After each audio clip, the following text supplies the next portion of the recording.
Testing and too much testing has been something we've been hearing about from teachers for years. So when we saw this tweet today from State Superintendent Mark Johnson, we thought this might get interesting. He sent out surveys to every teacher in the state asking for insight on end of the year testing, and the response was deafening. Here's the 16-question survey sent out to teachers statewide. Response came quickly.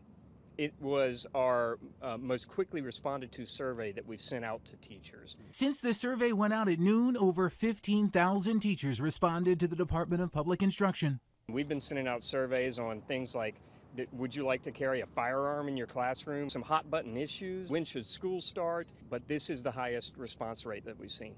Question 3, answer 1 drew the largest majority. Are students in the grade I teach tested too much? 78% of teachers answered yes. The fact that this response has been so tremendous, what does that say to you? This shows you about the amount of pressure that our students are under, our parents, and of course our educators are with high-stakes testing in North Carolina. The average third grader in North Carolina spends 13 hours taking federal and state mandated exams, 16 hours for 8th graders, then add on hours more for tests mandated by local school districts. Mark Jewell and his Teachers Association have insisted for years there's too much emphasis on test results at the expense of other indicators like involvement, engagement, and the amount of resources students get to be successful. Look, if we're not testing, how do we know if the kids are learning? Well, I said obviously teachers created the test, but it needs to be more of a diagnostic purposes and not as a hammer. The test and punishment is killing the love of learning in public education.